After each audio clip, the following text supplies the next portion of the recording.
আমি কথা ঘোরাচ্ছি না, যেটা হয়েছে আমি সেটাই বলছি। তোর কোনো ধারণা আছে আমি যদি সেখানে না পৌঁছতাম ঠিক সময়ে তাহলে কি হতে পারতো?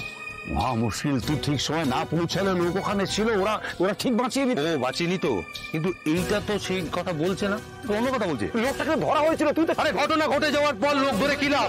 আমাকে বোঝা, ঘটনাটা তো ঘটে গেছে। আমি না তোর সঙ্গে আর তর্ক করে পারছি না, কিন্তু একটা কথা মাথায় ঢুকিয়ে নে, সবকিছু না লিমিট ক্রস করে যাচ্ছে। অফিসে নিয়ে কথা হচ্ছে, তুই জানিস। তুই বদার কেন? তুই সব নিয়ে বদার কেন? কারণ তোকে নিয়ে কথা হচ্ছে তাই। আরে তুই কবে থেকে লোকের কথা এরকম বিচলিত হতে শুরু করলি? লোকের কথা ডিস্ট্রাক্ট করছিস কবে থেকে? হবো না, ভাববো না, বিচলিত হবো না, ব্লা ব্লা ব্লা, কিচ্ছু হবো না। কিন্তু একটা কথা বলতো আমাকে, একটা কথা প্লিজ বল, তোর কিসের এত অবসেশন যে নিজের সমস্ত কাজকর্ম ছেড়ে? এক মিনিট সমস্ত কাজকর্ম ছেড়ে মানে? না, আমাকে একটা কাজের কথা বল যেটা আমার করা উচিত ছিল অথচ আমি করিনি। Show me one thing. Arya, show me one thing. এমন কোন কাজ আছে যে কাজটা আমার করা উচিত ছিল? আমি আমার দায়িত্বটা খুব ভালো করে বুঝি।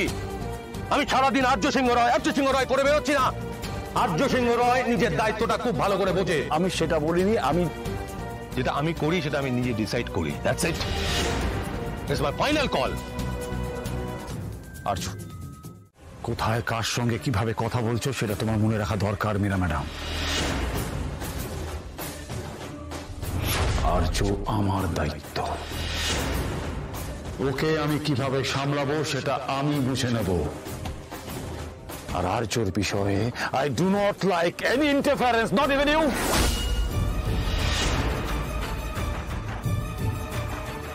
আমি আর্যর সাথে কথা বলতে চাচ্ছি, সিকিউরিটি আরো টাইট করতে হবে। আর তোমাকে একটা সাজেশন দিই মীরা ম্যাডাম, আমরা যদি প্রত্যেকের কাজটা মন দিয়ে করি তাহলেই কিন্তু আর কোনো সমস্যা থাকে না। কিন্তু নিজের কাজ ছেড়ে যদি আমরা অন্য কাজে মন দিই তাহলে কিন্তু আমরা দুদিকেই ছড়িয়ে ফেলি। তাই আমার যা কাজ ব্যক্তি আর্যকে রক্ষা করা, আমি সেদিকটা দেখি। আর তোমার যা কাজ অফিস সামলানো, তুমি সেটা সামলাও।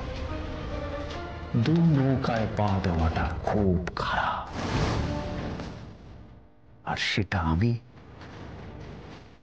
দেখতে পারি না।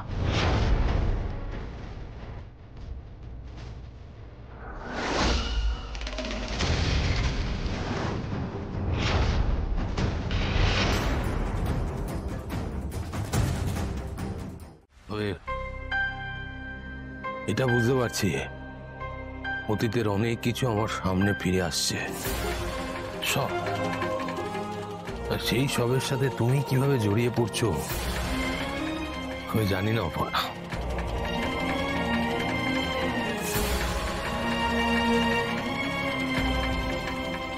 তুমি ঠিক এই চারা গাছটার মতো ছোট্ট, অবুঝ, সরল,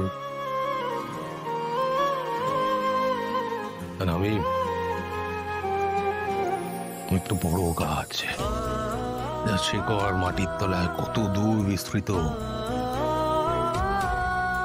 এটা আমি নিজেও জানি না। আর্য,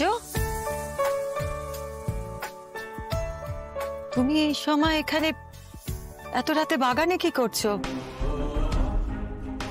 আর বৃষ্টির মধ্যে তো তুমি এমনি আর কি।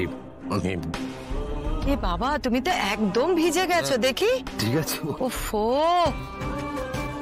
ঠিক নেই আর্য, তোমার এখন মনে হচ্ছে ঠিক আছে। হ্যাঁ, এই জলটা যখন গায়ে লাগবে তখন বুঝতে পারবে। দেখি মাথাটা দেখি। ওই অল্প। না না, তুমি তো জানো আমার একটু ঠান্ডা লাগার বাতি গাছ। হ্যাঁ, তুমি বোধহয় ওই জুঁই ফুলের গাছের পরিচর্যা করছিলে, তাই তো? হাসছো? স্যার, এই জর্জারির থেকে এই ঠান্ডা লাগাটা তোমাকে বেশি ভোগায়। আরে ওই যে তুমি আমাকে নিয়ে, মানে তুই এত ভাব। এক মিনিট একটু। হ্যাঁ বলো না। আপনার কি হয়েছে? আপনার শরীর খারাপ নাকি? ঠান্ডা লেগেছে? আরে না না, এরকম কিছু নয়, ওই ওয়েদার চেঞ্জ, ওয়েদারটা একটু চেঞ্জ হচ্ছে তো তাই। এখন কিন্তু চতুর্দিকে প্রচন্ড ফ্লু হচ্ছে আর শরীর উইক করে দিচ্ছে একদম। না না, তুমি চিন্তা করো না, কিচ্ছু হয়নি। এ কি, আপনি তো কথাও বলতে পারছেন না। কাশি হয়েছে তো খুব। কাশি জিনিসটা মোটেও ভালো না। প্লিজ এসব নিয়ে ভেবো না।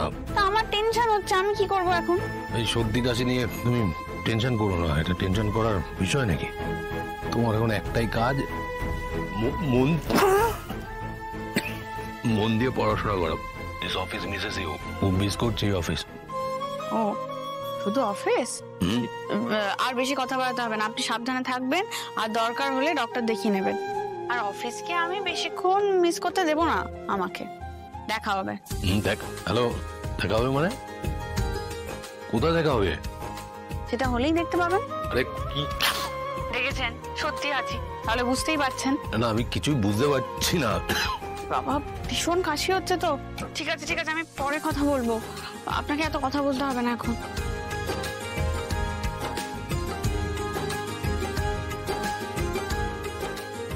ব্যাপার ওরকম পেন দৃষ্টিতে তাকিয়ে আছো কেন? যেটা বলো সেটা বলো। আমি মোটেও তোমার দিকে সেন দৃষ্টিতে তাকিয়ে নেই। ও তাই? এটাকে সেন দৃষ্টি বলে না, এটাকে কি বলে? জ্বলন্ত দৃষ্টি। জ্বলন্ত দৃষ্টি, যেটাতে আমি বছর যাও। যত হাসি তত কান্না, এটা জানো তো? এটা কে বলেছে? জিজ্ঞেস কর কাউকে, কে বলেছে, বলে দেবে। আবার শুরু করেছে। তুমি বুঝতে পারছো না মেঘরাজ কেন হঠাৎ এভাবে চুপ করে গেল? হ্যাঁ, বসে আছে, যেটা তো তোমার ডিপার্টমেন্ট, তুমি বুঝবে কেন বসে আছে। মানে মেঘরাজের টার্গেট তো তুমি। আমি জানি তো মারতে চাই, কিন্তু কেন মারতে চাই আমি সেটা বুঝতে পারছি না। ও তোমাকে শেষ করতে চায়, মারতে চায় আর্য। দেখো কিঙ্কর, আমি এটা আগেও বলেছি, ও আমাকে মারতে চায়, আমি ওকে মারার অনেক সুযোগ দিয়েছি, কিন্তু ও মারেনি। আসলে কি চায় সেটাই আমি বুঝতে পারছি না। ও আমাকে খুঁজছে, কিন্তু তার আগে আমি ওকে খুঁজতে চাই। একবারের জন্য হলেও মুখোমুখি দাঁড়াতে চাই।